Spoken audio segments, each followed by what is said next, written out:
Yo creo que es uno de... Bueno, deciros que se está grabando la reunión, no hay ningún problema, pero era para que lo sepáis. Javier, bueno, pues está en uno de los centros, yo creo que quizás sea el centro de referencia en este país sobre la proyección térmica. Se creó, bueno, pues yo creo que hace más de 20 años y al principio, bueno, pues con mucho esfuerzo, además también con una vocación muy aplicada. Y bueno, Javier es licenciado en el 91 en Ciencias Químicas, luego hizo en el 96 el doctorado y desde el 2016 es el director de innovación del Centro de Proyección Térmica. Bueno, yo creo que su currículum es extremadamente amplio porque además es que ha tenido la suerte de trabajar en diversos campos, en el tema de la bioconservación, antes de estar en el CPT, ha trabajado en cuestión de gases, en Produce Europe, o sea que tiene una experiencia y un bagaje industrial grande que le ha permitido también tener esa doble visión tan necesaria a la hora de enfrentarse a proyectos de investigación. Entonces, si os parece, os vamos a dejar con él. Luego vendrá Jaume Nin y ya le presentaremos en su momento. Así que cuando tú quieras, Javier, puedes empezar. Pues muchas gracias. A ver, voy a presentar. A ver si se ve.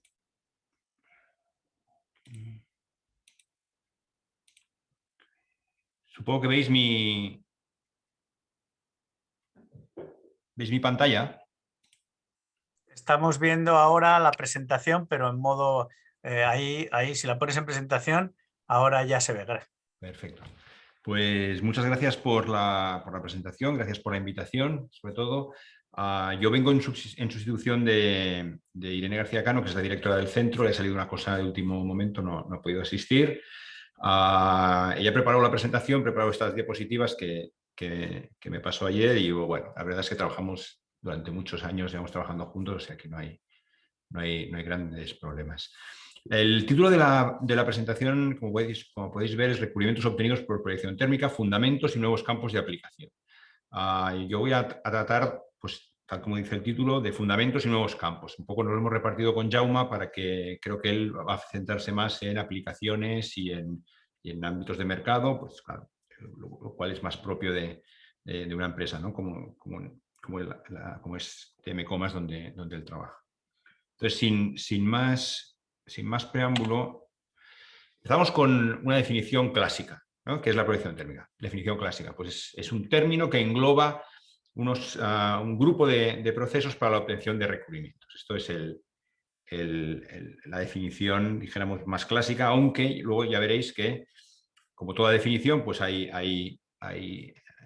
existen las cosas que se escapan, ¿no? de esta definición.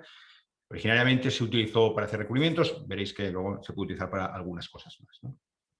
El material de partida puede ser en forma de hilo, puede ser en forma de varilla o puede ser en forma de polvo. El polvo es lo más común, que ese polvo se calienta, se acelera y acaba impactando contra un sustrato para construir un recubrimiento. Aquí abajo veis un esquema también típico de un proceso de proyección térmica en el cual además hay una fusión del polvo. Entonces tienes partes de un polvo al cual se le confiere una energía térmica, también una energía cinética, que se acelera y impacta contra un sustrato y se forma un recubrimiento.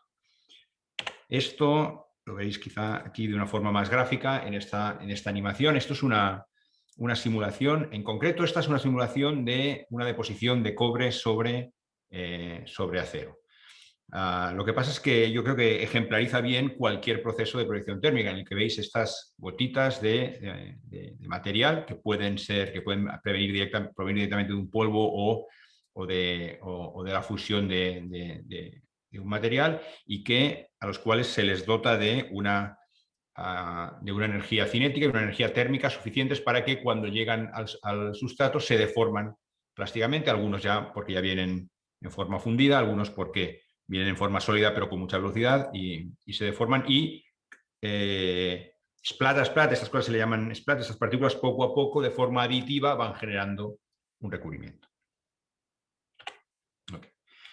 Esta transparencia es simplemente para ubicar los procesos de proyección térmica dentro del conjunto de procesos de la ingeniería de superficies. Pues como podéis ver, hay pues, dos grandes grupos, uno de modificación superficial, otro de recubrimientos. No voy a entrar en detalle en ninguno de estos, porque seguramente todos sabéis mucho más que yo de ellos, pero dentro del grupo de recubrimientos pues podemos tener tres subgrupos, procesos en fase vapor, y ahí están los CVD, los PVDs, todos los procesos electroquímicos, analizados, cromados, nitrados. Y luego los procesos de fusión o semifusión, donde encontraríamos la soldadura, las inmersiones en baño y la proyección térmica. Y dentro de la proyección térmica, todas las tecnologías de las que voy a hablar.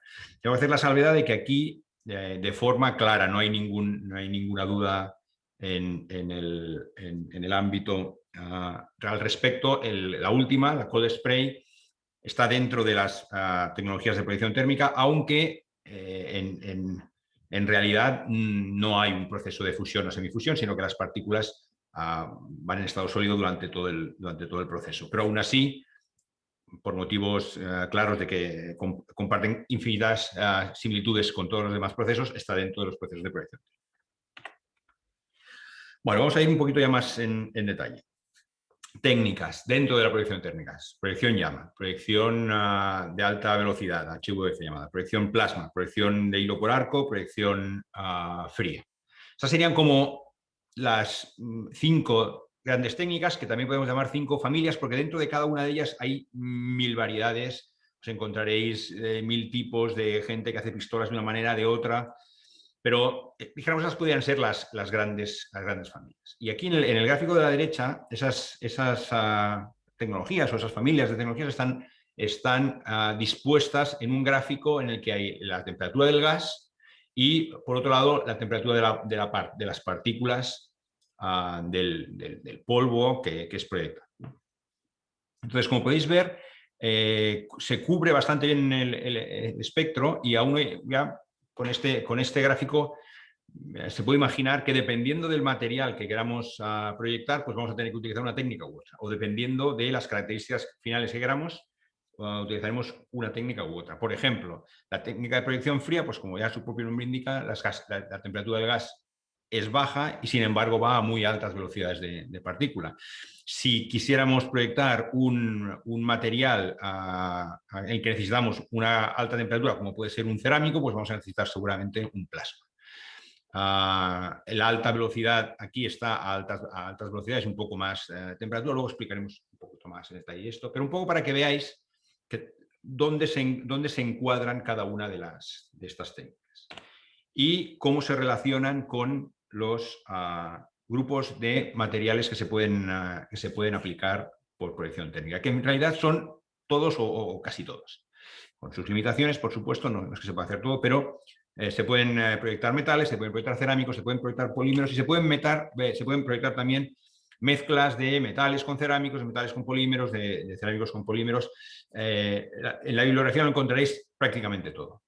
También hay que decir que, aunque todo está en la bibliografía, de todo se hace, hay cosas que se hacen más y cosas que se hacen menos. El campo natural de la proyección térmica siempre ha sido ¿no? entre metales y cerámicos.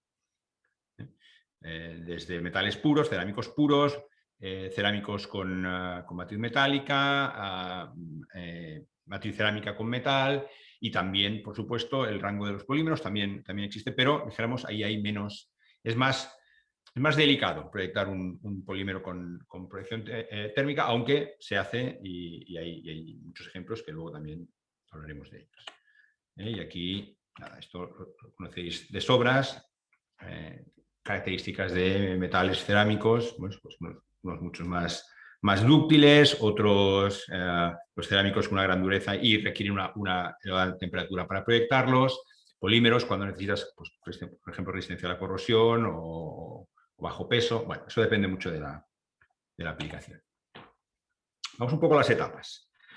Dentro de un proceso de proyección térmica, ahí se puede dividir en 3 etapas fundamentales. Uno es la generación de la energía térmica o cinética que se va a conferir al material, ¿no? Entonces, en esa primera etapa hay dos lugares, dijéramos, o dos áreas dentro de las cuales hay unos parámetros que son claves, ¿no? Uno es la pistola, el aparato que nos permite dotar a ese material de esa temperatura y de esa velocidad. Y ahí hay unos parámetros que son muy importantes, de la geometría de la boquilla, aquí pone, no sé, pero en castellano se utiliza la palabra boquilla, desde la potencia, ¿no? Por ejemplo, en el caso de que se utilice una energía eléctrica, los flujos de gas, la composición del gas, todo esto son parámetros muy importantes que es necesario controlar.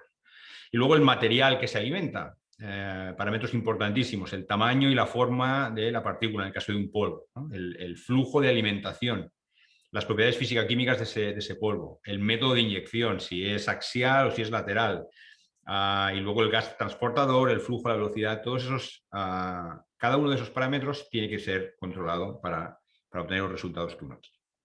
Cuando pasamos a la segunda de las etapas, es decir, el polvo ya ha salido de la pistola junto con los gases que transportan o le dotan de energía, y hay un periodo entre que sale de la pistola hasta que llega al sustrato en el que interacciona tanto con ese ambiente, que puede ser un plasma, puede ser una llama, puede ser un flujo de aire caliente, y también con el entorno. Y ahí hay una serie de parámetros que también es importante tener en cuenta. Por ejemplo, cuál es la composición de ese gas, cuál es la temperatura, cuál es la velocidad de ese gas, cuál es la distancia de proyección, también tremendamente importante, e incluso cuál es el ambiente externo que pueda estar afectando a ese material, por ejemplo, en el caso de oxidaciones, ¿no? Entonces, después de este viaje, las partículas llegan al sustrato, y ahí tenemos la tercera etapa, en la cual hay una serie de parámetros que también son tremendamente importantes. Fundamental la preparación del sustrato, evitar la contaminación superficial, dotar a la superficie de un perfil, de una rugosidad adecuada para que el recubrimiento tenga una adherencia óptima. Y luego las temperaturas, la temperatura del sustrato, muchas veces es necesario cambiarla, propiedades físicas y químicas del sustrato, y luego la velocidad relativa a la pistola. Normalmente, cuando quieres hacer un recubrimiento, obviamente la pistola tiene que moverse con respecto al sustrato, haciendo un movimiento típico o no tan típico, dependiendo de lo que quieras hacer. Y esa velocidad relativa a la pistola también es un parámetro a tener en cuenta. Muy bien. Entonces, una vez ya has controlado todos esos parámetros, generas tu recubrimiento, y ese recubrimiento tiene unas propiedades. Si lo has hecho bien, tendrá las propiedades que tú quieres, estructurales, que pueden ser pues, las que tú estabas buscando: tenacidad a la fractura, módulo de elasticidad, adherencia, mayores o menores tensiones residuales, y puede tener unas propiedades funcionales que tú quieras. Pues seguramente puedes querer dotar a un material de una conductividad térmica, de una conductividad eléctrica, de una hidrofisicidad diferentes. Y esas propiedades le van a conferir un comportamiento a la pieza: resistencia al desgaste, resistencia a corrosión, fatiga, impacto, en función de cómo lo hayas hecho y de los materiales que hayas usado. Okay. Entonces ahora ya vamos a un poquito más en detalle a las técnicas. Esto siempre es complejo en media hora intentar cubrirlo todo. Yo aquí tengo unos vídeos, no sé, espero que se puedan ver medianamente bien. Esta es la proyección llama, esta es la proyección llama con hilo, y esta es la proyección arco. Yo no sé si esto, creo que se verá bien, no sé cómo se oye, voy a intentar bajar.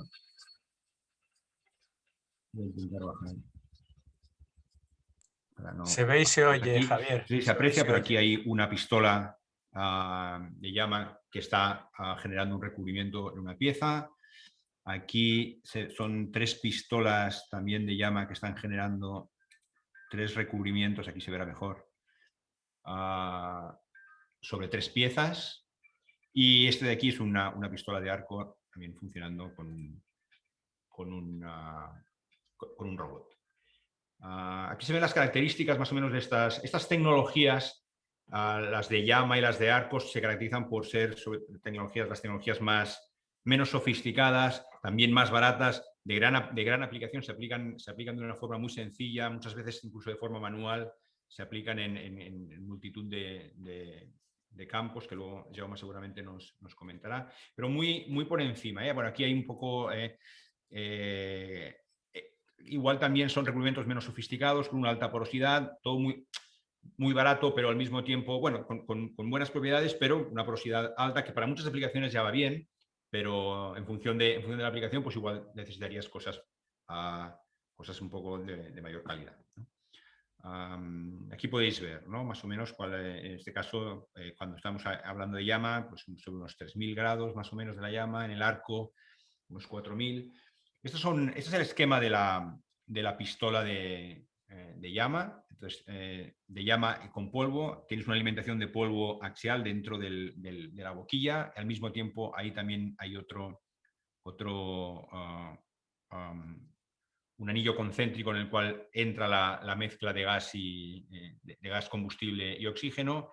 Hay una combustión y esa combustión arrastra el polvo hasta el recubrimiento, generando un recubrimiento. Una técnica que tiene ya muchísimos años, que ha funcionado muy bien durante mucho tiempo y a partir de la cual se generaron otras técnicas un poco más sofisticadas.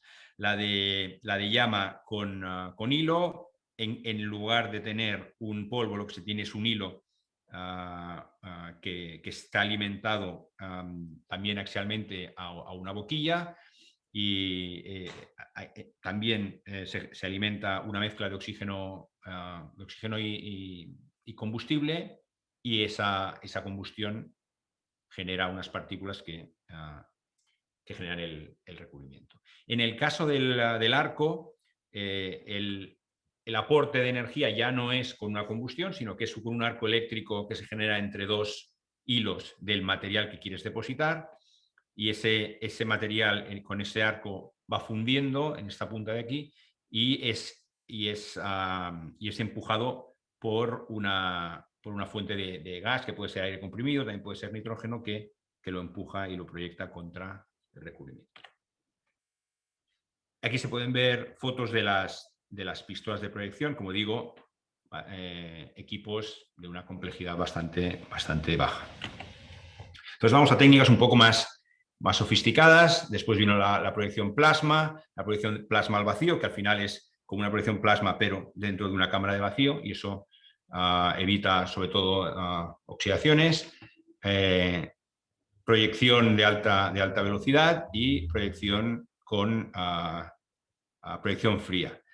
Aquí hay un plasma, aquí bueno, no lo veréis porque está dentro de una cámara al vacío. Aquí hay una llama porque es una combustión. Sin embargo, aquí no. Aquí lo único que hay es un gas a una cierta temperatura y alta presión, que lo que hace es impulsar las partículas. Porque ahora, cuando ponga los vídeos, veréis que aquí no se ve una llama. Lo que se ve es simplemente el destello, muchas veces las chispas del choque de las partículas contra el sustrato.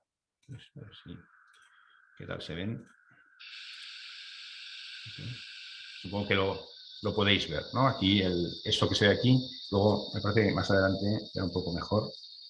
Aquí, por ejemplo, se va generando el recubrimiento sin ninguna llama. Aquí hay una llama por una combustión a alta velocidad, aquí hay un plasma dentro de una cámara, y aquí hay un plasma atmosférico.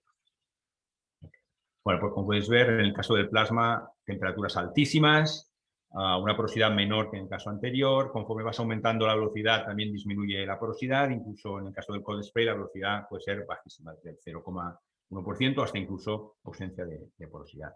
En el caso del plasma, aquí se puede ver, tienes un cátodo, un ánodo, donde se genera un plasma ayudado por un gas que puede hacer plasma. Puede ser argón con helio, argón con hidrógeno, distintos gases se utilizan para ello. En el caso de la alta velocidad, es una pistola de combustión donde hay oxígeno y un gas que puede ser, muchos gases combustibles, utilizan hidrógeno, propano, distintos gases. También a una cierta presión, y que genera un haz que hace tener recubrimiento. Y en el caso de la proyección fría, tienes un suministro de gas a alta presión que arrastra el polvo por un lado y que por otro lado se se calienta y se junta con el polvo y entra en una pistola que proyecta ese material a muy alta velocidad. Aquí podéis ver ejemplos de las pistolas. Una pistola de plasma, una pistola de alta velocidad y una pistola de proyección fría.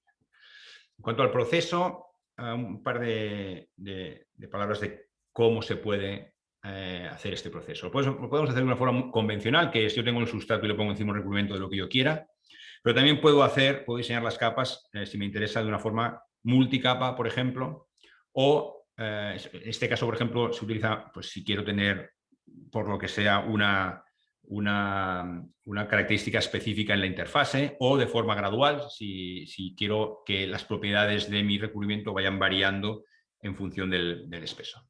Esto cuando quiero hacer recubrimientos, pero también puede ser que lo que quiera es extraer la pieza después de haber sido proyectada. En este caso, estaría generando un tubo si extraigo la pieza, si la he proyectado encima de un cilindro.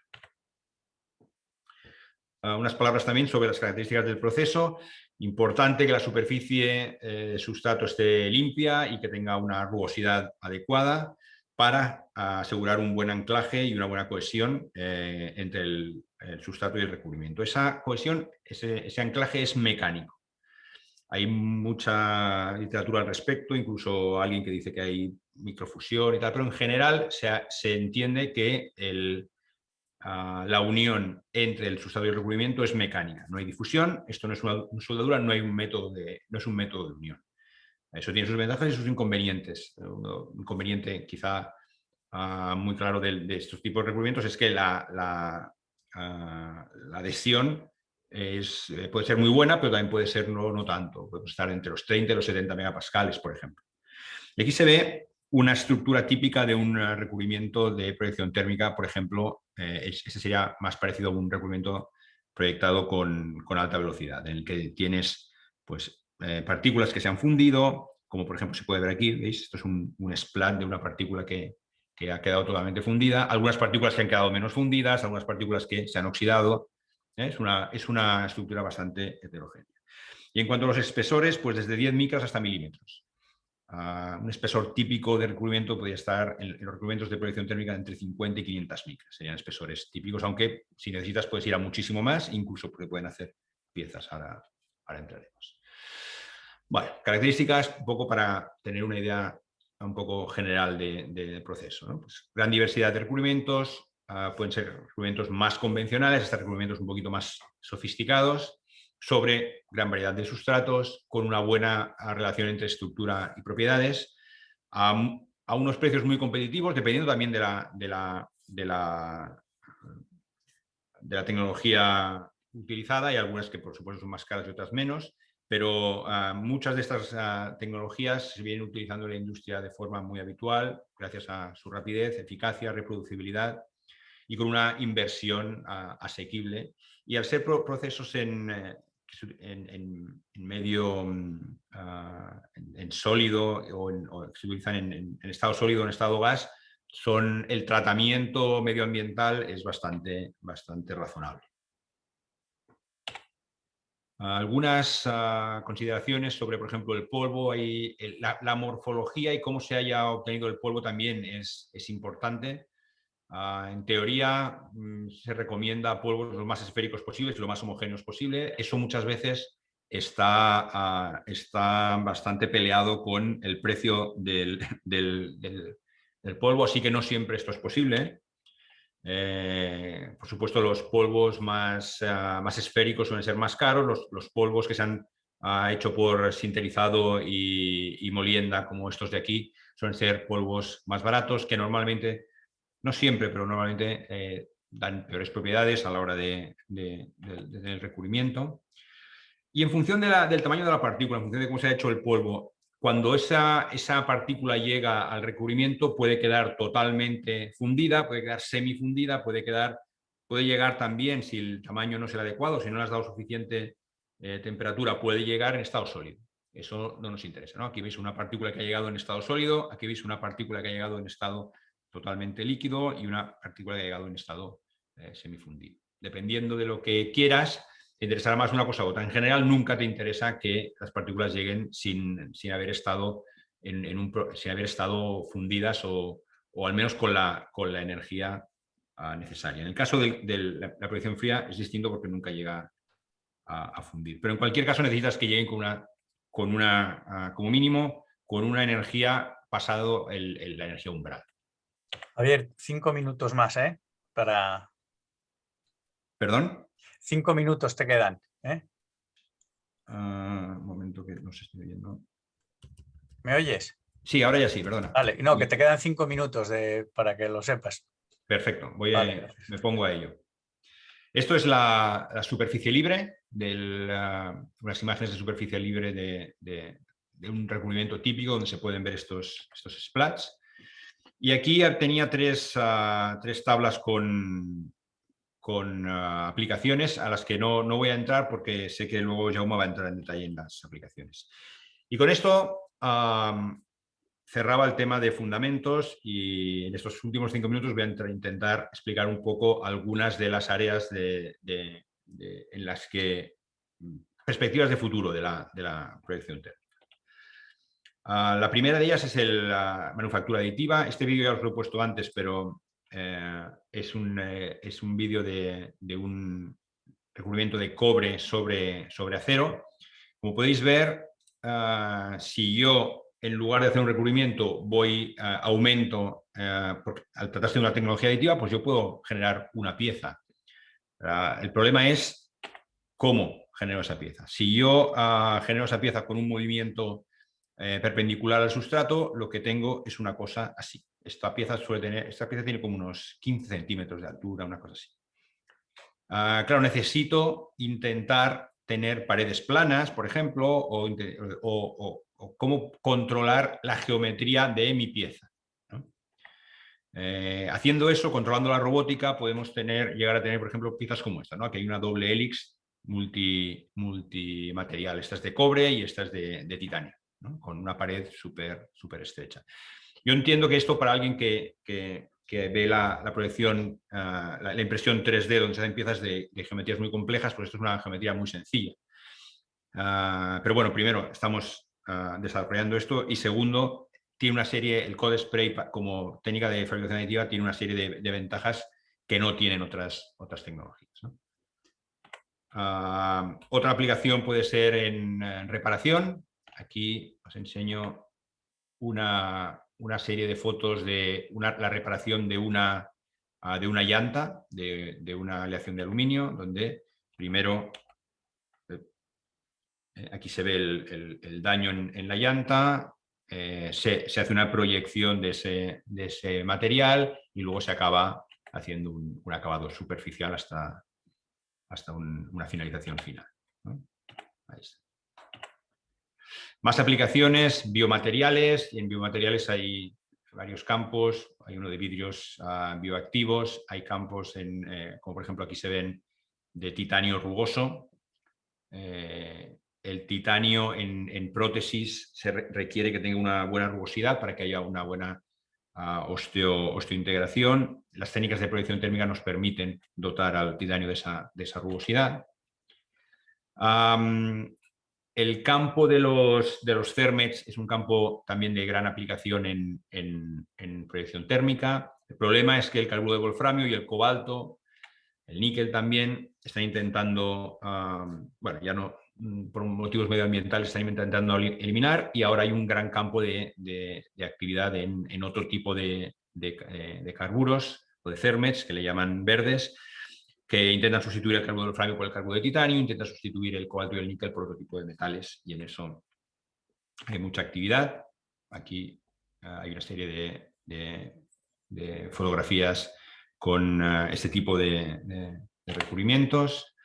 Otro campo interesante es la fotocatálisis. En el CPT hemos hecho algunos experimentos con anatasa, carburo de titanio, perdón, óxido de titanio dentro de polímero para fotocatalizar una serie de gases nocivos dentro del gas, dentro del aire. En este caso era sobre todo óxidos nitrógeno en presencia de luz ultravioleta. Otro campo de aplicación interesante son los recubrimientos anti-fouling para evitar, por ejemplo, toda esta cantidad de animales marinos que se enganchan en los cascos de los barcos. Y aquí tenemos algunos experimentos que hemos hecho con polietileno y óxido de zinc, piritidionato de zinc. Y aquí, este es un vídeo de una superficie que preparamos con alta hidrofobicidad, también proyectado por proyección térmica. En este caso se trataba de una mezcla de polímero con cerámico. Y ya estoy acabando. La simulación es importante. Nosotros, al menos en el CPT, tenemos un área de simulación y de inteligencia artificial, sobre todo para predicción de temperaturas de impacto, velocidades de impacto y también predicción de propiedades de materiales una vez proyectados. Metalización de polímeros. Sobre todo en el caso de la impresión 3D. La impresión de 3D puedes tenerla de polímeros o puedes tenerlas de metal. La de metal es cara, la de polímeros es barata, pero muchas veces las superficies no tienen las propiedades que tú quieres. Entonces pensamos que un buen campo de aplicación puede ser la metalización. En este caso, esto que veis aquí es un polímero, esto es PIC recubierto de titanio. Y esto de aquí es poliamida recubierto de aluminio y de cobre. Y esta me parece que es mi última transparencia ya. Ejemplos de nuevos materiales proyectados por proyección térmica, biovidrios. Esto de aquí son materiales de alta entropía. Esto de aquí son polímeros, poliamida proyectada por gas spray. Y estos son nuevas aleaciones de zinc y aluminio para mejora de corrosión. Yo creo que ya está, no sé si me he pasado mucho, espero que no mucho. No, has estado bien. Hemos empezado un poco más tarde. Muchas gracias, Javier. Luego recordad que después de la intervención que vamos a tener ahora de Jaume Nin, vamos a tener un coloquio. Animaros que abajo a la derecha veis donde pone reacciones. Ahí veis que hay una manita que se puede levantar. Lo digo porque como hay varias pantallas, para que podamos identificar rápidamente a la persona que quiere intervenir y podamos ver, ¿no? Entonces, bueno, pues sin más, porque el tiempo apremia, vamos a pasar a la intervención de Jaume. Si hemos dicho que uno de los aciertos que tenía el grupo CITES era precisamente de compaginar lo que es la teoría con lo que es la práctica, la investigación y academia con la industria. Y Jaume, pues yo creo que en esto nos va a poder iluminar bastante. Él va a hablar sobre otros aspectos relacionados con la predicción térmica, como cuáles son sus características principales y cómo, sobre todo, la aplicamos a las necesidades de la industria. Bueno, Jaume tiene también, yo creo que muchos de los que estamos aquí le conocemos y hemos tenido la suerte de trabajar con él en distintos proyectos, y él es el responsable del Departamento de Investigación Técnica, Desarrollo e Innovación Tecnológica de Talleres Comas. Es licenciado en Química por la Universidad de Barcelona, luego hizo la especialidad de Ciencia de los Materiales, hizo el doctorado en Ciencias Químicas también en la especialidad de Ciencia de los Materiales, que realizó la tesis precisamente en el Centro de Proyección Térmica donde Javier Sánchez desarrolla ahora su investigación. Y bueno, pues yo creo que no vamos a perder más tiempo en las presentaciones porque ya es de sobra conocido, así que Jaume, cuando quieras puedes compartir y empezar tu intervención. Gracias. Muy bien, muchas gracias. En principio voy a apagar la cámara porque mi portátil tiene la cámara debajo del todo y cuando hablo se me ve mal. O sea que para los que no me conozcáis, esta es mi cara, pero vale, la apago que si no esto va un poco mal. Entonces, gracias por la introducción y vale, a ver, en principio deberíais estar viendo ya. Sí, se ve perfecto. Perfecto. Puedes cuando quieras. Gracias, pues. Nada, agradecer la oportunidad de estar aquí esta tarde con vosotros. Es nuestra primera charla en el grupo de Ciencia y Tecnología de Superficies, y esperamos que no sea la última. Pues una vez Xavi Sánchez nos ha introducido lo que son las tecnologías de proyección y los fundamentos, yo pues voy a hablar más sobre aplicación en la industria, ¿de acuerdo? Estas las paso. Bueno, voy a hacer un pequeño resumen. Tendremos siempre un equipo llamado pistola, aquí se llama spray gun. En esta pistola le haremos llegar energía, le haremos llegar gas generalmente y luego un material de aportación. Y esta pistola se va a mover. La energía y el gas van a fundir y acelerar las partículas o el material de alimentación, creando un haz, un spray. De ahí que se llame proyección térmica o en español en Sudamérica rociado, sprayado, ¿vale? Este haz de partículas que van a volar desde la pistola hasta el sustrato, pues van a interaccionar con el sustrato de forma más o menos violenta y para crear el recubrimiento. Estas tecnologías no son modernas, tienen más de 100 años y el fundamento es en todas un poco el mismo. Y aquí arriba veíamos, ¿no?, cómo fundían en un cazo un material de bajo punto de fusión y luego con una corriente de aire comprimido hacían este jet de partículas que impactaba sobre la superficie. Pues en estos casos todas las técnicas se podrían resumir con estas imágenes de las patentes del profesor Schub de hace más de 100 años. Mercado. Bueno, siempre yo digo lo mismo. A pesar de que son recubrimientos, que no es una soldadura, que está adherido al sustrato, que no está soldado, muchos clientes dicen, ¿y esto la adherencia? Sí, bueno, la adherencia es buena, es suficiente para las aplicaciones. Evidentemente, a martillazos no funcionará, pero es que un recubrimiento nunca tiene que funcionar a martillazos. Y lo decimos con toda la seguridad del mundo, porque si fijamos el quesito del Thermal Spray Coatings Market, el mayor sector es aeroespacial, Industrial Gas Turbines. Equipos muy críticos, automotive.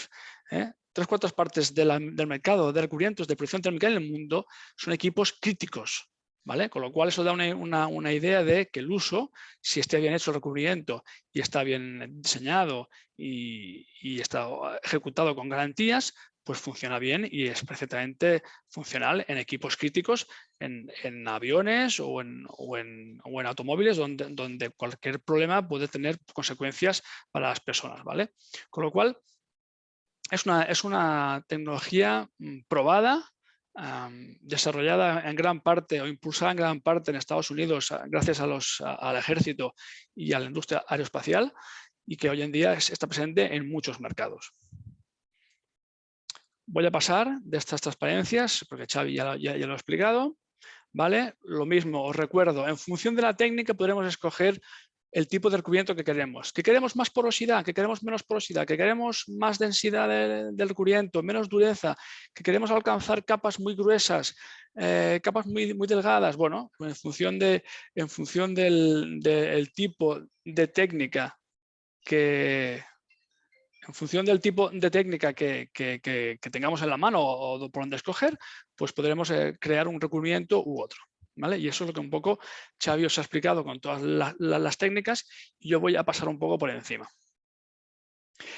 ¿Dónde se realizan esos recubrimientos? Bueno, en entorno de trabajo. La imagen de arriba es las instalaciones que tenemos en Talleres Comas, una de nuestras 3 cabinas, tenemos 3 cabinas. Y llamamos cabinas porque esto se debería realizar en un recinto cerrado con extracción forzada, ¿de acuerdo?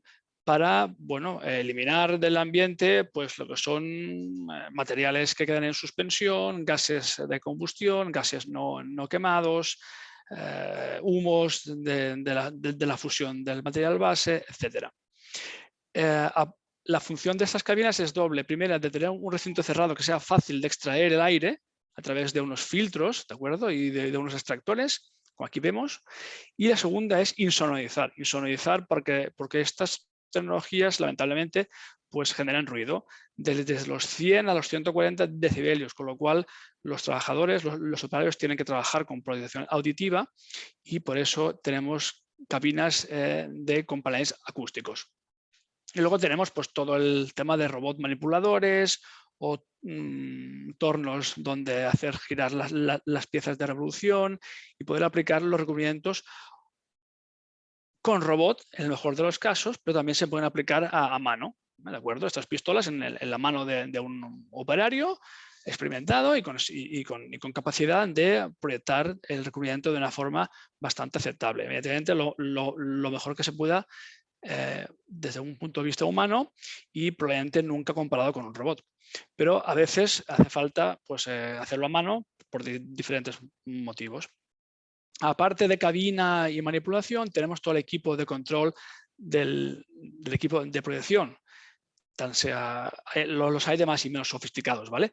Pero todos tienen un poco lo mismo. Control de caudal de gas, control de amperaje o de voltaje en el caso de que se requiera un arco eléctrico para fundir el material, control de agua de refrigeración, seguridades, gases, ¿vale?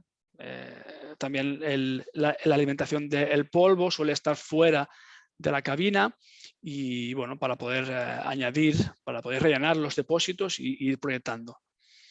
Bueno, esto sería un poco el layout típico de un entorno de trabajo. Y ahora pasaremos a definir ya las técnicas. No voy a entrar, simplemente pasaré por encima y me centraré en los ejemplos. La primera técnica que tenemos en talleres mecánicos comas, sería la proyección de llama con hilo. Lo que decía Javier, es una técnica muy sencilla, viene a ser un soplete, por tanto quemamos un combustible, acetileno, hidrógeno, propano o gas natural, con oxígeno para hacer una llama, que lo que va a hacer esta llama es fundir, en este caso, una varilla. Y aparte, pues propulsar el material fundido en la punta hasta el recubrimiento. ¿Qué materiales usamos con esta técnica de llama por hilo? Bueno, como hay que utilizar un hilo, el material tiene que ser trifilable. Lo más normal son aceros inoxidables, cobres, latón, molibdeno, que también se puede trifilar, zinc, antifricción, níquel.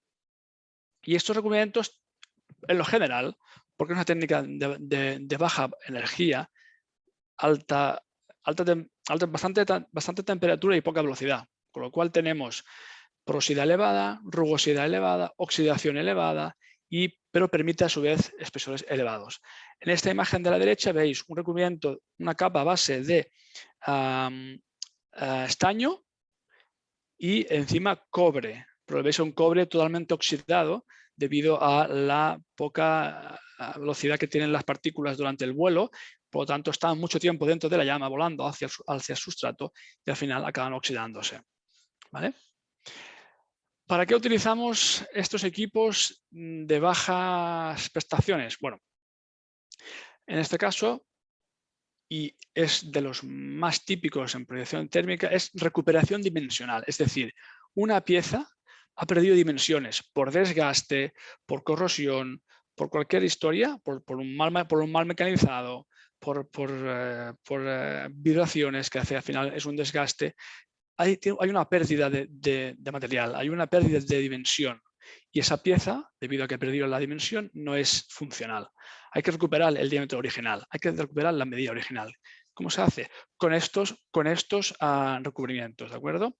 Entonces, ¿qué materiales aplicamos? Aceros inoxidables, aleaciones base níquel. En este ejemplo vemos una biela, aquí la biela va girando en el entorno y el equipo de llama es un equipo que además hemos utilizado para hacer un recubrimiento interior, ¿vale? Y nos permite hacer este recubrimiento en el interior de la biela. Una vez el recubrimiento está depositado, luego se mecaniza y este alojamiento, esa zona donde aloja un cojinete de esta biela, pues podrá recuperar el tamaño original, la dimensión original. Otro ejemplo vendría a ser en esta reductora de un tren de alta velocidad, aplicación crítica, ¿de acuerdo? Estas zonas de aquí van rodamientos, es una caja multiplicadora, dentro hay engranajes. Pues estos engranajes van fijados a la reductora, a la carcasa, mediante unos rodamientos que los centra y permite el giro del eje dentro de la caja de cambios o la caja de reducción. Estos alojamientos de los cojinetes sufren desgaste y el cojinete coge holgura, con lo cual no trabaja bien. ¿Qué se hace? Se prepara la superficie y se proyecta con un recubrimiento de llama, aquí lo vemos, con un acero inoxidable, por ejemplo, y luego se mecaniza a medida original. Otro caso, un piñón bastante grande, en el cual el interior, donde va calado al eje, también ha adquirido holgura y el cliente necesitaba que el diámetro interior de este piñón fuera recuperado. Como es un interior, tenemos que poner, aquí está el equipo de llama, y esta lanza permite hacer un recubrimiento interior. Lo que hace esta lanza es permitir entrar hasta adentro y en la punta desvía el haz a 45 o 60 grados para poder hacer el recubrimiento en el interior, entrando de una forma tal y como se ve en la imagen. Aquí, en verdad, está girando, lo que pasa es que para hacer una foto buena, cuando no hay luz, tuve que poner el flash, con lo cual se queda ahí la imagen parada. Vemos todo esto de aquí es la protección que se pone en la pieza para no ensuciar la cara frontal. Hay pinturas especiales, hay cintas especiales que permiten proteger las zonas donde no quieres poner un recubrimiento. Se llama masking, enmascarado, ¿de acuerdo? Hay diferentes tipos de enmascarado. En este caso era un enmascarado por tape, un taping y un painting, ¿vale? También hay un shading, que sería poner máscaras metálicas. Y aquí vemos como en verdad la pieza gira y la pistola va entrando hacia adentro y hacia afuera para recubrir todo el interior. ¿Cómo se recubre? Capa a capa. Pasas una vez, otra, y el recubrimiento va aumentando de espesor paulatinamente. No se puede aumentar, por ejemplo, 1 milímetro de golpe, sino las tensiones serían demasiado altas y el recubrimiento sufriría, incluso se podría levantar. Hay que aplicar, pues, depende de la técnica, pasadas de 5, 10, 20, 30, 50 micras por pasada. Ir haciendo pasadas, como aquel que pinta una pared, hasta obtener el espesor deseado. Otra técnica bastante similar, también de bajas prestaciones, quizá un poquito mejor, más avanzada que la proyección de llamas, sería la proyección térmica de arco eléctrico, arc spray.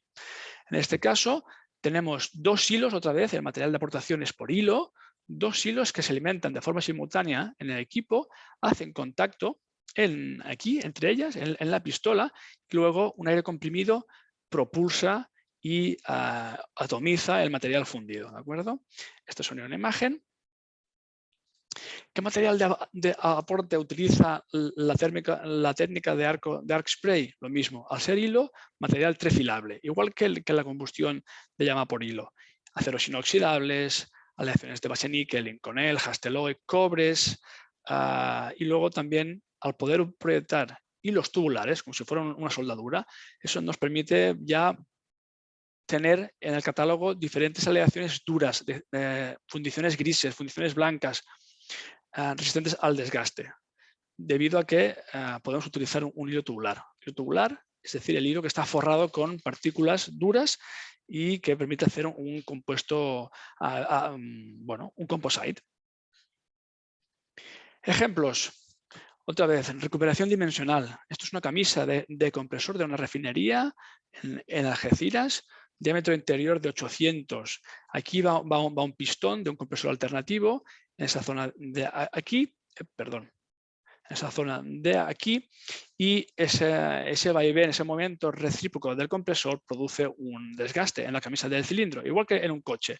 ¿Qué hacemos? Bueno, mediante arc spray, en este caso en un recubrimiento interior, pero al ser un diámetro tan grande nos permite prescindir del acople para hacer recubrimientos interiores y proyectar con la pistola a 90 grados, simplemente girándola respecto a la dirección de entrada, ¿vale? Aquí se ve muy bien.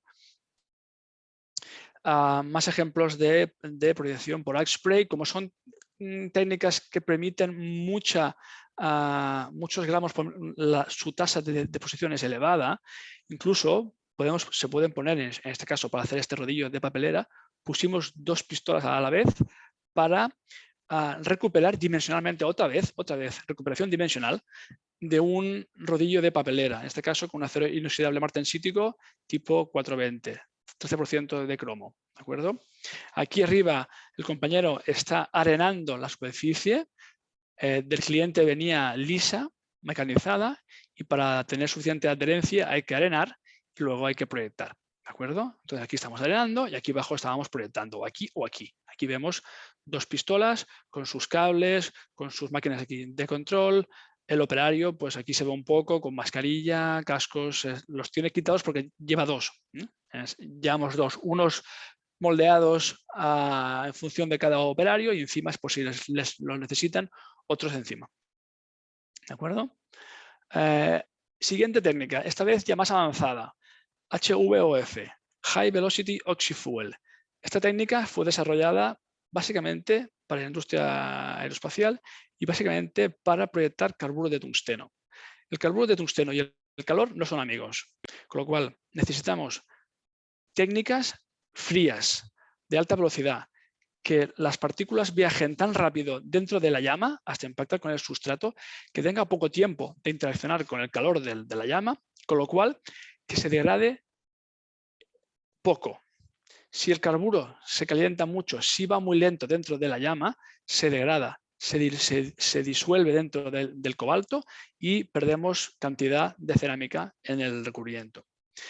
La proyección térmica de HVF es la que permite hacer un recubrimiento con mayor porcentaje en carburo de tungsteno. Hacemos recubrimientos del 88% de carburo de tungsteno con un 12% de matriz metálica. Cobalto, cobalto cromo, níquel, níquel cromo cobalto, etc. ¿Cómo van a ser esos? ¿Qué proyectamos con HVF? Cermets, es decir, metal cerámico, carburos de tungsteno, carburos de cromo, aleaciones metálicas, en polvo, aceros inoxidables, alloys, algunos self-fluxings, incluso abradables. Esos recubrimientos serán densos, serán poco porosos, estarán muy bien unidos, porque la técnica es muy energética, con lo cual la velocidad de impacto es muy alta, con lo cual la adherencia es muy alta. ¿Vale? Ejemplos. Vástagos de compresor alternativo. Aquí vemos cómo aplicamos carburo de tungsteno cobalto cromo níquel o carburo de cromo níquel cromo, Cermets en general, Cermets aplicados por HVF a vástagos de compresor en la zona de la empaquetadura. En esta zona de aquí hay un desgaste cuando el compresor alternativo trabaja. Aquí van unos cierres para que el gas no salga del cilindro hacia el cigüeñal. Hay un desgaste y ese desgaste, ¿cómo lo paliamos? Con esos recubrimientos de Cermet de 150 micras de espesor final, 200 micras a lo sumo, durezas de 700 mínimo con carburo de cromo y con el carburo de tungsteno de 1000 Vickers. Lo normal son 1200. Hay gente que dice, no, 1500, 1600. Bueno, lo normal son 1200, ¿vale? Recubrimientos con porosidades de menos del 1% y adherencias de más de 60 megapascales. Esto es el state of the art, es el no a más en proyección térmica, el HVF, ¿de acuerdo? Carburo de tungsteno aplicado por estas tecnologías. Aquí vemos cómo el robot aplica el recubrimiento sobre pues, un eje que aquí pues, giramos muy bien, como un manipulador. Y detrás se ve un poco las parrillas de aspiración para aspirar el humo que se produce. Otros ejemplos, recuperación dimensional. Así como en este caso anterior, la función de este recubrimiento de carburo de tungsteno es maximizar la resistencia al desgaste, en otras aplicaciones es otra vez recuperación dimensional. ¿De acuerdo?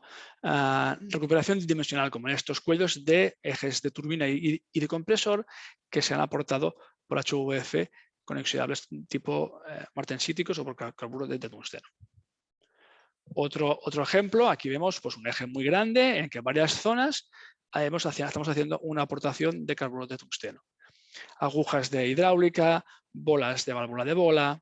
¿De acuerdo? Hay muchas aplicaciones industriales que requieren esos recubrimientos de Cermet con alta resistencia al desgaste. Otro ejemplo, aquí vemos en este caso el recubrimiento. Esto era de un periscopio, de un submarino, y esto era en verdad es un eje retráctil. Es un eje retráctil que había un desgaste aquí en la tabla donde tiene que deslizarse telescópicamente, y en este caso, al ser marino, pues se tuvo que hacer un recargue de Inconel 625 con HVUF. Recubrimientos interiores. Aquí vemos, estamos haciendo recubrimiento en un interior. Cuerpos de volutas. Hay infinidad de piezas que requieren esa protección contra el desgaste y la abrasión máxima, o protección contra la corrosión, como en este caso cuando aplicábamos Inconel 625. ¿Vale? Más ejemplos. Aquí vemos cómo estamos proyectando el interior de una camisa de compresor alternativo, o incluso cilindros enteros, ¿de acuerdo? Todos estos ejemplos son de recubrimientos de carburo de tungsteno por HVUF en un interior. Luego hay que mecanizar, lapear para dejar una rugosidad adecuada y a unas dimensiones correctas. Otra técnica avanzada, el plasma, Atmospheric Plasma Spray, APS. Esta tecnología lo que hace es generar un haz de plasma en la pistola entre cátodo y ánodo. Es un plasma no transferido, ¿de acuerdo? Está siempre en la pistola, no se transfiere a la pieza, el arco no salta de pistola a pieza, como la soldadura por plasma, sino que el haz se queda confinado aquí, como veis en la imagen, en la pistola. Luego, evidentemente, como todas las técnicas de producción, se genera un haz de partículas, un spray, que vamos a pintar o a desplazar sobre la superficie que queremos recubrir.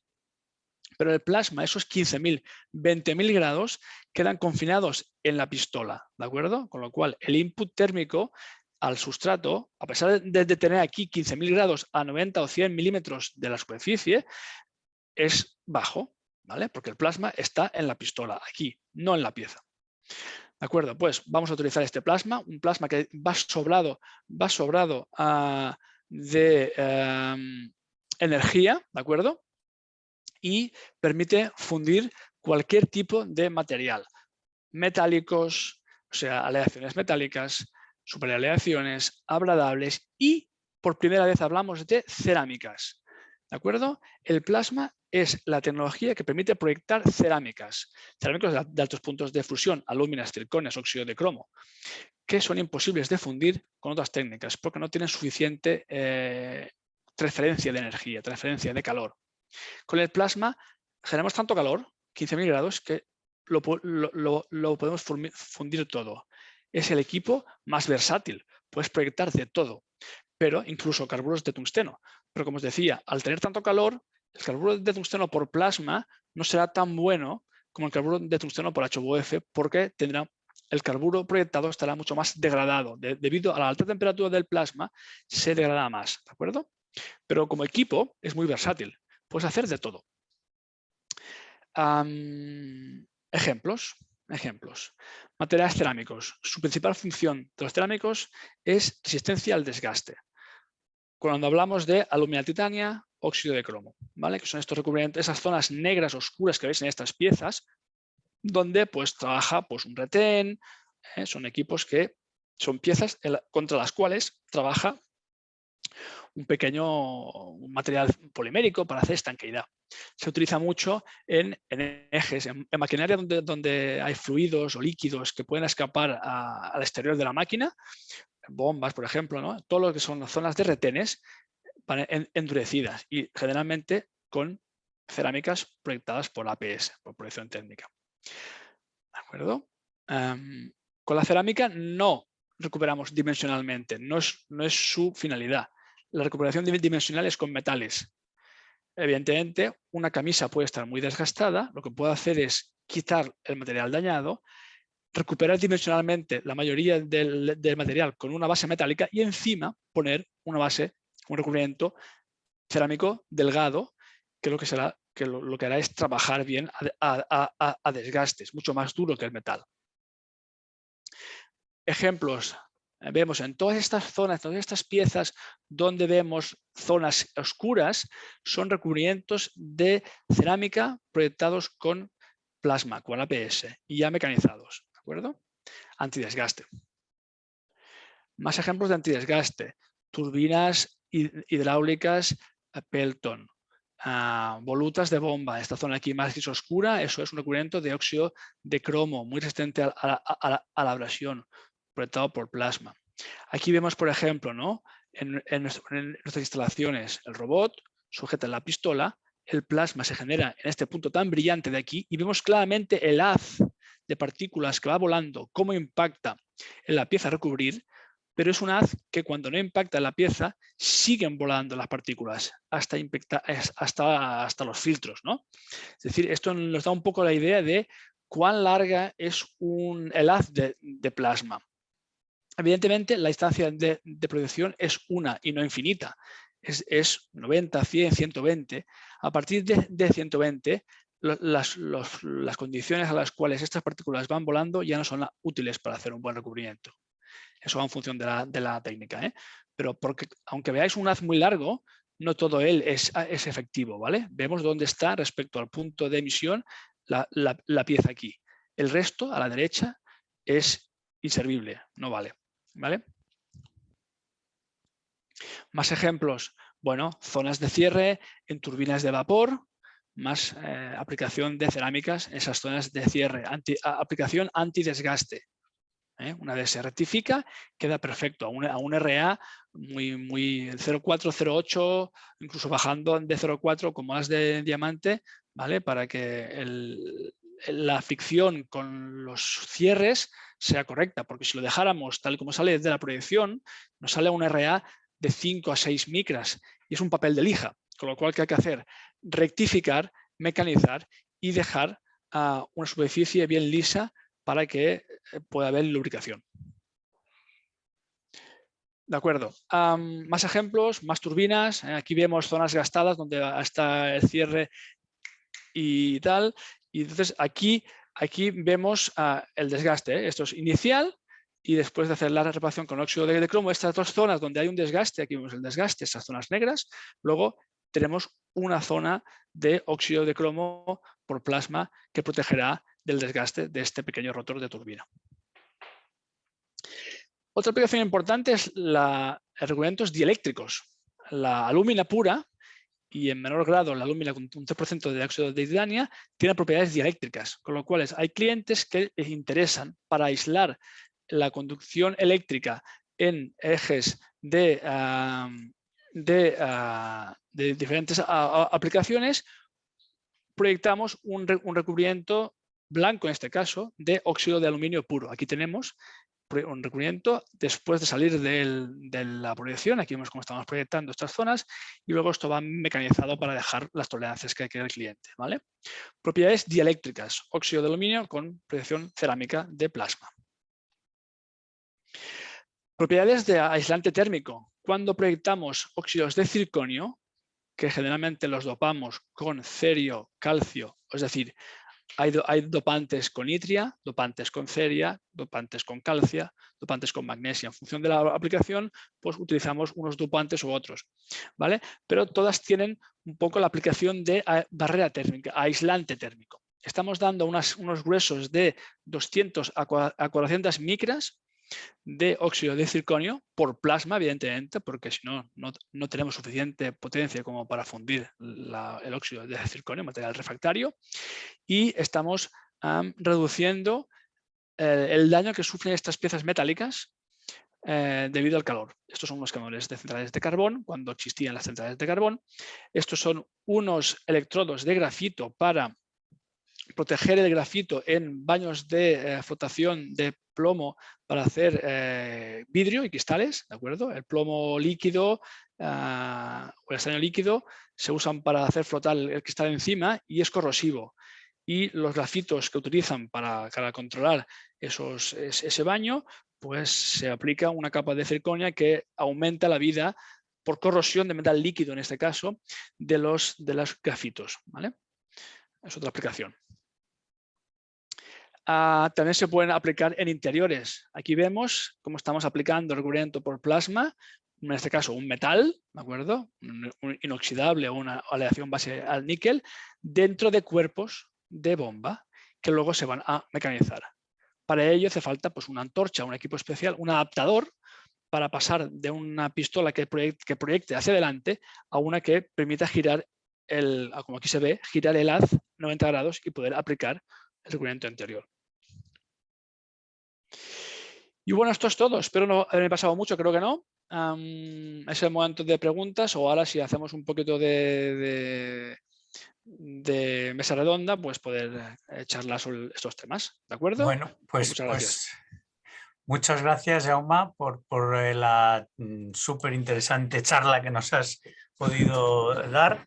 Y nada, y ahora si os parece podemos abrir, si quieres dejas de compartir ya tu pantalla para que, sí, nos veamos, bueno, la gente que vale. quiera conectar su cámara. Listo.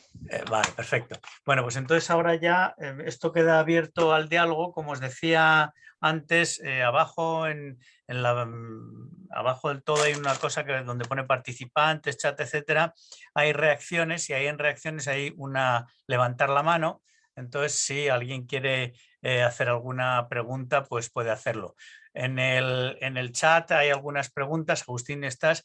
Antes hay una de Marlon Cruz que preguntan qué opináis sobre las técnicas de SPPS, que son las de Solution Precursor Plasma. No sé si alguno de los dos tiene alguna opinión en concreto sobre este tema. Javier o Jaume, si os dais el micro, por favor, para que estar al día.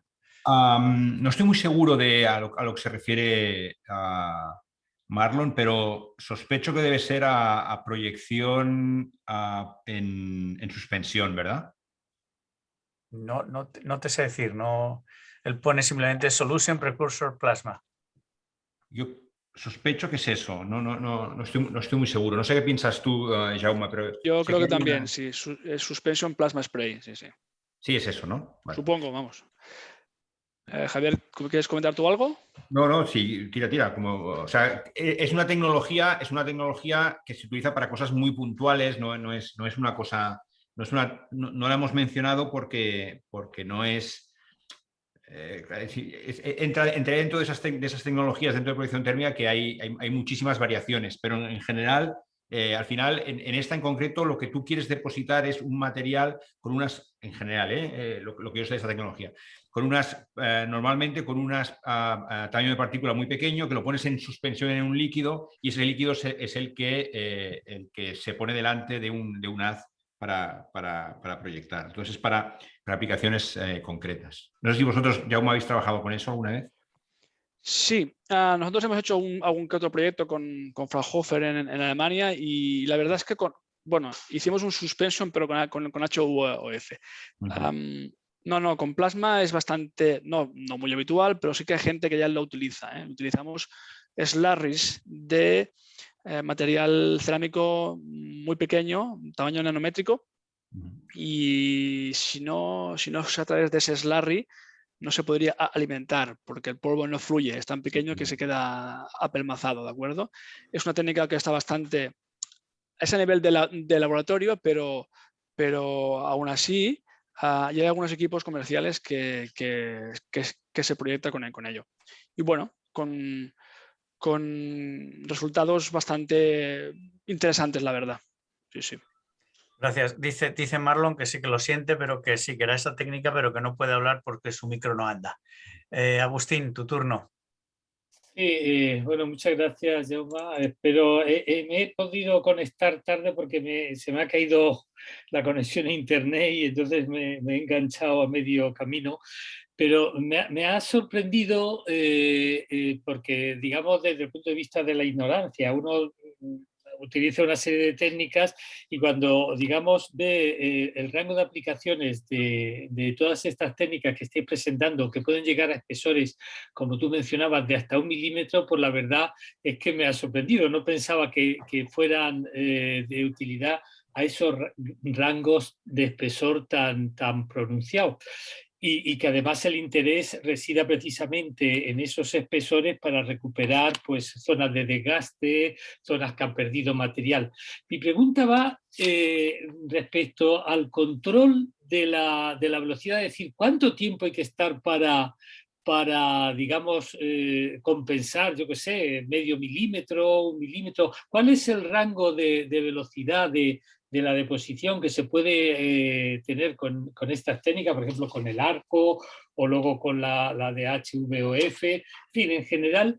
Y sobre todo, si ese rango es ajustable y si ese ajuste de la velocidad lleva intrínseca cambios en las propiedades de la capa. No sé si son muchas preguntas en una, pero un poco en torno al control digamos, del proceso. Cómo de largo se puede ajustar, si de ese ajuste resultan distintas propiedades.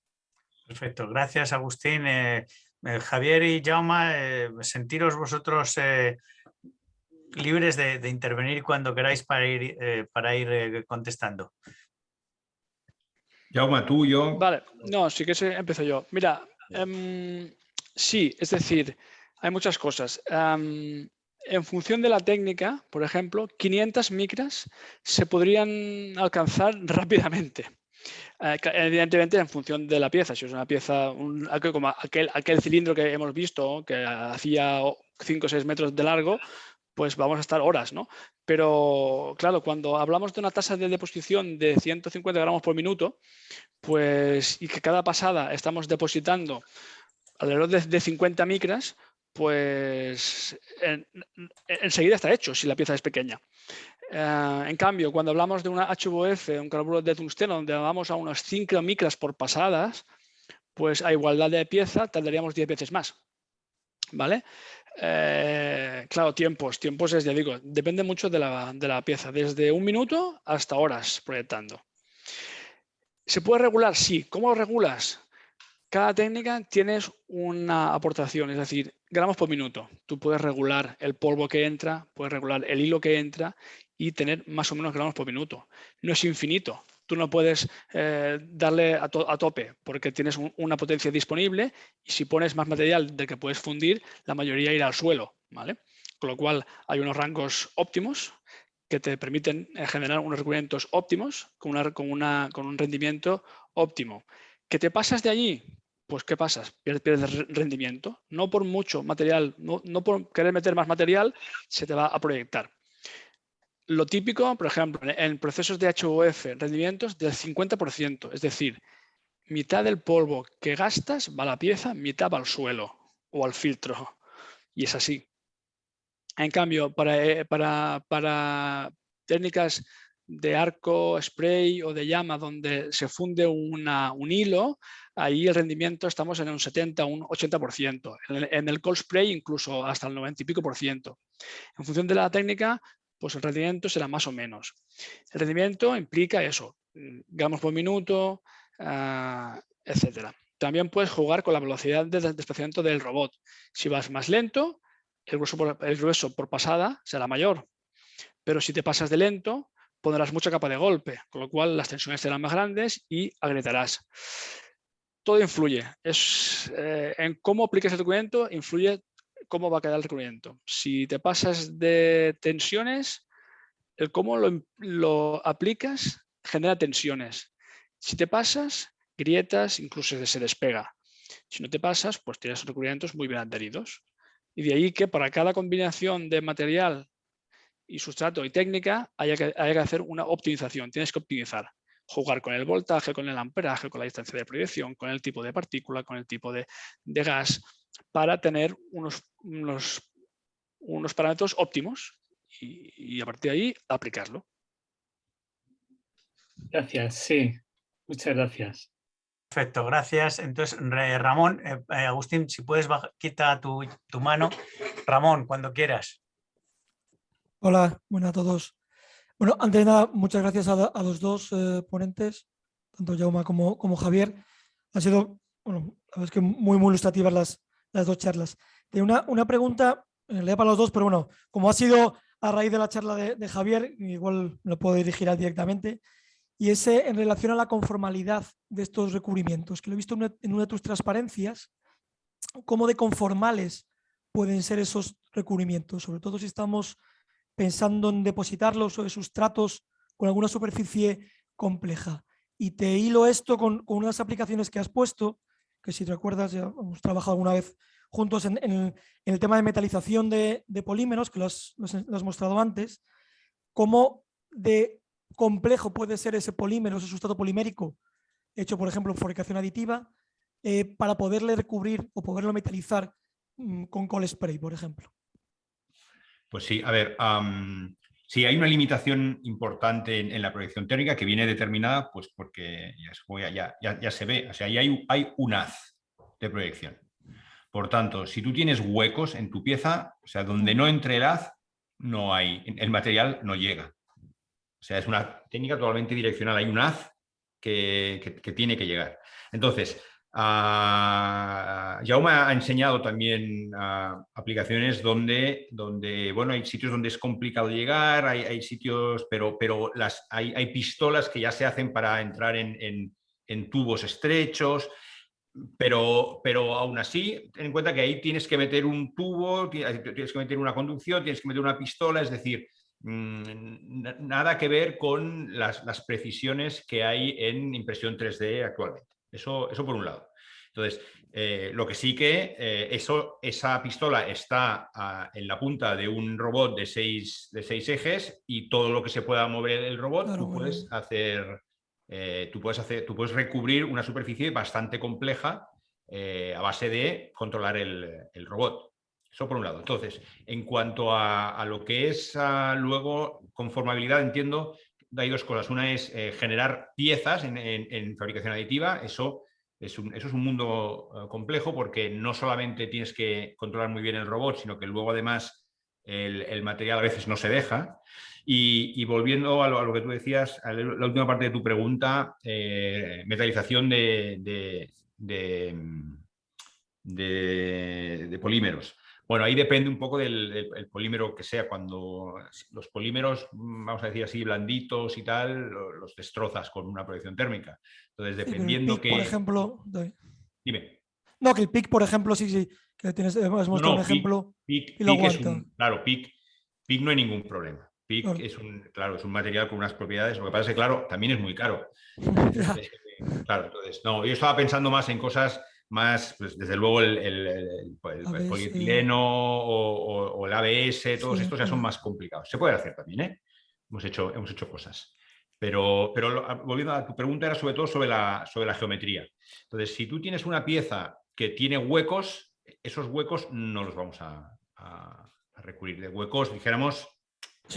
¿Qué tamaño podrías cubrir? Las partículas, cuando dices de tamaño, es decir, si yo tengo un agujero, las partículas pasan por el agujero y normalmente no lo taponan, incluso agujeros muy finos. No, pero yo lo que quiero decir es un hueco. Si tú tienes una parte de tu pieza que te hace sombra con otra, claro, cuando el haz pasa por encima, recubre la parte que está delante, no la parte que está detrás. Entonces, puedes girar la pistola, pero va a haber momentos en los que tu pieza te puede hacer sombras. Pero en geometrías no muy complejas, en las que tú no tengas esas sombras, entonces solamente dependerá de cómo puedas mover tu pieza y eso, dijéramos, con una buena control del robot se puede hacer. Vale. Venga, muchas gracias. Muchas gracias. Si quieres decir algo, Jaume, si no, no sé si Juan Carlos Sánchez quería decir algo porque he visto que ha aparecido por ahí, pero no ha levantado la mano. Juan Carlos. Sí, hola, buenas tardes. Qué alegría verte otra vez. Y hace mucho tiempo no nos veíamos. Pues nada, muchas gracias por la organización y las interesantes charlas a los dos. Yo tenía una curiosidad, era sobre la temperatura. ¿Qué limitación tenemos sobre la temperatura de las superficies a recubrir? ¿Es más por la temperatura? La verdad es que desconozco qué temperatura puede alcanzar, aunque dependerá mucho de las condiciones, la superficie que se está depositando. Y si la limitación es más la temperatura o la cinética, ¿no? La velocidad que le estamos produciendo una deformación a nuestro material base. O sea, diríamos, ¿qué información me podéis dar sobre limitaciones en cuanto a los materiales que se pueden recubrir por esta técnica? Vale. A nivel industrial, la temperatura del material base en los procesos de proyección térmica no suele ser un problema, no suele haber una limitación. Es decir, normalmente nosotros trabajamos o nos intentamos contener a un máximo de 120 grados. 120 grados para un material metálico no suele ser nada, ¿vale? Entonces, evidentemente, si falla la refrigeración, si el robot se queda parado en un punto y siempre insiste, si no tenemos suficiente extracción en la cabina, todo puede afectar y esa temperatura del sustrato aumenta. Pero una producción bien hecha nos deberíamos estar eso, entre los 80 y los 120 grados y de ahí no pasar. Hay especificaciones aeronáuticas que te prohíben pasar de 150, por ejemplo, para trenes de aterrizaje, ¿no? Bueno, pues es que tienes que tener un control del proceso para asegurar que no vas a pasar de esos grados. Con lo cual, materiales metálicos no hay problema. El problema puede venir cuando intentas proyectar sobre poliméricos o sobre plásticos. Eso ya es más complicado. O sobre fibra de carbono, cosas así. ¿Vale? Entonces eso ya es más complicado. Entonces ahí ya tiene su miga, ahí ya depende mucho también de qué técnica utilizas. Hay técnicas que las partículas que llegan están más frías y no daña tanto el sustrato. Hay que tener más cuidado cuando el sustrato es polimérico, que no es lo habitual, ¿eh? Lo habitual es tener sustratos metálicos, con lo cual, y no hay problema con ellos. En los poliméricos, pues es más fastidioso. ¿Y no hay alternativa de refrigerar el sustrato? ¿Hablas de metálicos o de poliméricos? De los poliméricos. O vamos, sí. si se ha ensayado, se ha intentado en alguna pieza termolábil de aplicarle una corriente de aire o por un intercambiador de agua por detrás. Eso se aplica, ¿eh? Y se usan corrientes de aire y enfriadores y tal. Y ya digo, y hay técnicas que permiten hacer cosas y sí. Nosotros hemos proyectado con éxito sobre fibra de carbono. Ahora, claro, sobre un polietileno es claro, todo depende, ¿no? O sobre un PIC probablemente puedas proyectar también, o sobre un teflón, porque son materiales que aguantan, ¿no? Pero en esos que funden tan bajo es complicado. De acuerdo, muchas gracias. Yo he puesto unas fotos de aluminio y cobre proyectados sobre poliamida y tengo algunas más también sobre ABS, pero con proyección fría. Proyección fría, que eso ya, claro, va menos... Menos problemático, claro. Bueno, no es menos problemático porque es menos problemático en cuanto a la temperatura. La proyección fría va a menos temperatura, pero va mucha más velocidad. Entonces, también te puedes cargar el polímero. Sí. O sea, como ha dicho Jaume, los polímeros no es coser y cantar. Bueno, pues nada, aquí surge un nuevo campo de investigación que a lo mejor se puede hacer un proyecto porque veo que hay muchos intereses. Tenemos todavía tiempo para algo más, que está Alfonso Martínez, cuando quieras. No tienes el micro abierto. A ver. Alfonso, el micro. Alfonso, tienes que darte al micro. Disculpa. Ahí ya. Disculpa, sí, perdona. Bueno, que decía que gracias, Juan, por la organización y a Javier y a Jaume. Muchas gracias. Tenía miedo de que fuera algo excesivamente complicado, pero gracias por hacerlo tan ameno. Se ha entendido muy bien todo. Yo quería preguntar si conocéis, Jaume o Javier, algún tipo de tabla o de las rugosidades concretas que se pueden utilizar para hacer la preparación según el tipo de recubrimiento que se necesite. Y no solo una tabla, que seguramente cada empresa saca sus tablas, sino un poco de bibliografía o del por qué la direccionalidad de un acabado o la rugosidad según el tamaño de partícula, cuáles pueden ser las más indicadas y el por qué, ¿no? Para hacer una preparación correcta de superficie. Bueno, no hay nada arreglado. No hay nada arreglado, pero lo que sí que es verdad es que hay diferentes tratados de proyección térmica que recomiendan niveles de limpieza SA3, ¿de acuerdo? Eso es a nivel de limpieza, para evitar, pues eso, oxidaciones, pinturas y demás. A nivel de rugosidad, se recomiendan niveles superiores a un RA de 5 o 6. Sí. Superiores Sí, a sí. 5,6. También en función de la técnica. Hay técnicas que con menos, las más HUF, por ejemplo, con una rugosidad inferior a 5 o 6, al ser tan energético podría adherir bien, pero siempre se recomienda esa rugosidad. No sé si, supongo que será por el hecho de que con esa rugosidad tienes una superficie activa mucho mayor, y en la cual la adherencia, que es mecánica y depende de la superficie activa, pues será mayor. Y de ahí que siempre se recomiende, ya digo, sobre encima de 6. Abrasivos que se utilizan generalmente Corindon para dar ese RA. Sí, más allá del abrasivo, que bueno, ya sabes, Jaume, que es Sí. a lo que nos dedicamos. Nosotros nos dedicamos más un poco a destruir superficies o a prepararlas, ¿no? que a crearlas en sí. Pero es eso, quería conocer un poquito si hay algún tema objetivo explicado del porqué de esa rugosidad por los índices de, yo qué sé, de refracción, ¿no? o de rebote de la partícula, o por el tamaño de partícula, o si conocíais si existe algún tipo de bibliografía al respecto que hable concretamente, ¿no? de las rugosidades más adecuadas y el porqué, ¿no? Pero bueno, yo veo que hay unos márgenes bastante elevados. Sí, sí.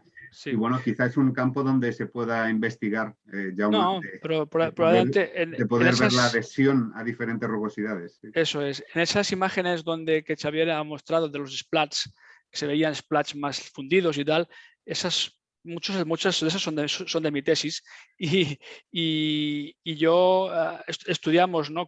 Y hay mucha gente que estudió en su día, hace años, cómo afecta el RA en la deposición del splat. Y bueno, hay artículos muy técnicos donde hablamos y aumentamos el RA en tanto, el splat tal, no sé qué, la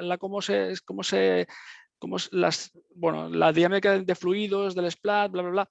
Sí, pero a nivel práctico todo el mundo está por encima de 5 o 6. Vale. Y ya está. Entiendo que no debe ser muy crítico entonces la variabilidad de rugosidades para la adhesión. ¿Sí? No. Una vez tengas una suficiente rugosidad como para facilitar ese anclaje, ya está. Pero también, como decía Jaume, depende de la técnica. En cold spray, por ejemplo, hay mucha gente que ni siquiera granalla, por ejemplo. Y al revés, te lo diría, tenemos una aplicación de unos radios muy grandes que el cliente quiere una rugosidad, una vez aplicada la cerámica, de 10. Para dar esa rugosidad, ¿qué hacemos? Arenamos a saco, o sea, buscando una RA inicial muy, muy, muy elevada para que luego con la cerámica nos queden 10, mucho mayor de lo requerido. Es decir, eso también es un truquillo que se puede usar, y ahí te demuestra un poco que los márgenes son grandes, sí. Muy bien, muchas gracias.